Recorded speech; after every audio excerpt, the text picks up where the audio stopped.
Are you freaking out? Are you considering truck driving as another career?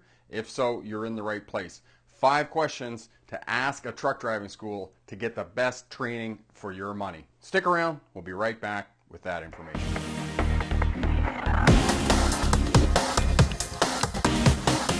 A little bit of background about me. I was a truck driver in the 1990s. Worked for a furniture moving company. That's how I got started.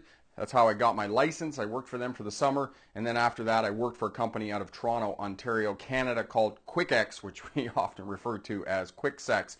Was running team back and forth between Toronto, Ontario, Canada and Vancouver, British Columbia, BC, which was about a 48, 50-hour run, running 2 guys, 5 hours on, 5 hours off, which, you know, you ever do that, you realize that the cab of a truck isn't big enough for 2 men's egos. So that lasted about 3 months, and then I went to work for a company in the States called Burlington Motor Carriers, and I realized within about 6 months of working for them that all the Canadian drivers were doing was pulling the freight from Canada across the border into the United States, into Detroit, and then the American drivers would come and pick it up, and they would do the long haul out to LA, down to Texas, into Florida, and those types of things. So that lasted for about 6 months, and then I went to work for another company. Worked for them for about 3 years, and they were an excellent company, made great money, got paid by the hour when I was crossing borders. It was a bonus for going into New York City and other places. So I worked for them for about 3 years, and then I went to work finally for another company called Patco. But the other great thing about being employed was that I moved in and out of the industry. I went back to university to finish my undergraduate degree, and before my wife and I at the time left for Australia, I actually went back to the industry and worked part-time running loads out of Cambridge, Ontario down to Dalton, Georgia, and I was making really good money running by the mile doing that work. So that's the other great thing about it. And when I moved to Australia, I didn't want to drive truck anymore because I looked at the roads in Australia, these little 2-lane skinnies, as they're called in the industry, where you're up and down through these little towns and stoplights and all those kinds of things. So I decided to go and drive bus while I was in Australia, and I worked for Greyhound for almost 5 years while I was going to university there. So I worked part-time driving coaches. That is why I encourage you to consider going to truck driving school, because you're always going to be employed. Maybe the job isn't going to be so great, but once you get 6 months, a year of experience, you can work anywhere you want. First question, where's the funding? Where is the money going to come from? Because there's enough money floating around out there that you should not have to pay for this.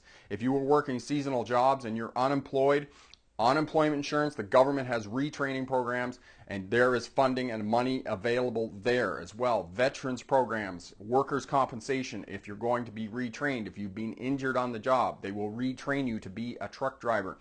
Lions clubs, other charitable organizations have money. So ask the truck driving school what funding is available, where you can get funding, and how you can get this paid for by an organization, because you shouldn't have to pay for this yourself. You can finance it. There are options available, but that is not what I encourage you to do. Exhaust every opportunity. Do your work. Find the money.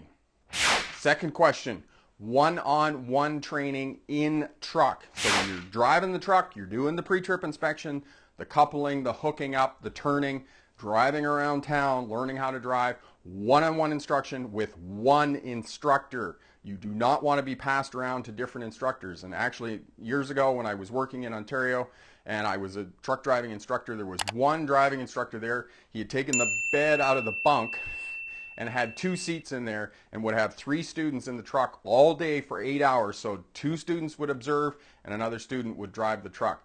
This is not a spectator sport. You cannot learn how to drive that truck watching somebody else do it. You have to be in the seat. You have to be doing the work. And the other thing about it, as I say to people, show me 50 driving instructors, I'll show you 50 ways to drive the truck. So you want to be with one driving instructor where you're learning how to do the in-truck stuff. Because if you're passed around between instructors, it frustrates the driving instructor, because the student will say, oh, well, the other driving instructor didn't tell me to do that. You are confused and the driving instructor is frustrated. Driving instructors use different language, and even though the driving school will say to you, oh, we all do the pre-trip the same. Bunk. That's rubbish. They do not. They use different language, they use different sequences, they have different ideas about how it should be done. So you don't want to be confused. You want to figure out how to get the information into your head as quickly as possible. Learn the information you need to do to pass your license so that you can get on and get a job. And driving schools will say to you, oh, it gives you different experience because you get exposure to different driving instructors. That's bunk. That is rubbish. It's BS. It's convenient for the school, period. That's it. So make sure that you get one-on-one driving instruction with the same instructor while you're doing the in-truck training. Third question, do they have equipment that you can do self-study? For example, if you want to come in and work on your pre-trip, is there going to be equipment there that you can use to practice your pre-trip inspection in preparation for your road test? The first truck driving school that I worked at in Ontario was really good. They had a big piece of land, they had a circuit there, and they had an old truck that wasn't licensed. The students could come in, book time on that truck, and they could practice their pre-trip inspection. They could practice shifting on the circuit, usually in low range, which will get you going, and then they could practice their backing up. I had one student that was really good at doing everything that he needed to do to pass his road test, good on his pre-trip inspection, driving the truck through town, doing turns, hooking and unhooking, but he couldn't back up the truck for the purposes of the road test. So I said to him, I said, listen, I'll save you a couple of lessons, go book the truck, and then come back in a couple of weeks, we'll do a couple lessons, we'll get you your road test, and we'll get you going. He went away, he did the work, he came back, he packed the truck up, got out of the truck with a big smile, and I was really proud of him that he was able to do that. Went past his road test first time, and he was successful. So ask if there's equipment available that you can do self-study. Question number 4, how soon can you get a road test date? This is the bottleneck in the system. Remember, you got to live during the time that you're going to school. Yes, it's lots of fun to go to school and do the work and joke around with the instructors and those types of things. But the bottom line is you need to get through as quickly as possible. Ask the truck driving school, if I start next week, when can I get a road test date? Because a tractor trailer license is 2.5 hours in length for the license test. If you can't get a road test for 6, 12, 10 weeks, that is going to cost you a lot more money in terms of trying to live while you're going to school and not making any money. So figure out when road test date is and how soon you can get a road test date, get your license, and get working.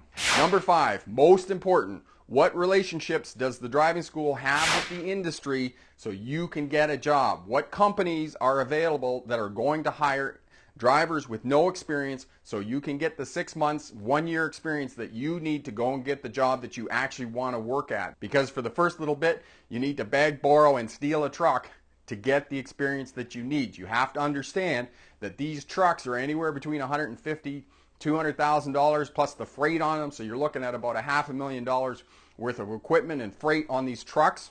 You're going to get lost, you're going to damage the truck, you're going to be slow in delivering and getting to your destination and whatnot.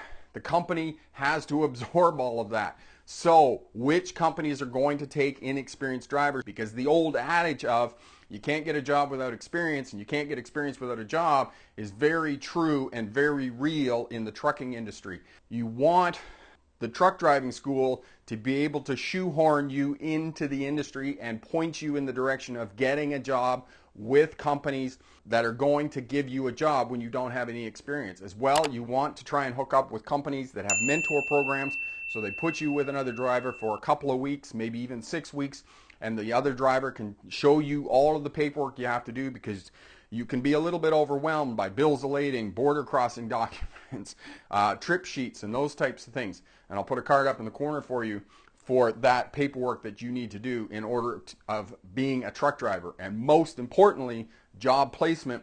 Is the truck driving school going to teach you about resumes, cover letters, job applications? Are they going to get you all of that information and show you networking so that you can get a job when you're finished truck driving school? And one of my poster students, Bill Walker, I'll put a card up for you for him as well. He went to truck driving school, finished on Thursday. The next Tuesday he was working. So look at his story as well for more information about going to truck driving school. Question for my smart drivers. Do you have any questions that prospective students should ask truck driving schools to get the best value for their money. Leave a comment down in the comment section there. All of that helps out the smart driver community. For the playlist on what to expect at truck driving school, click here. To subscribe, click here. And remember, pick the best answer, not necessarily the right answer. Have a great day. Bye now.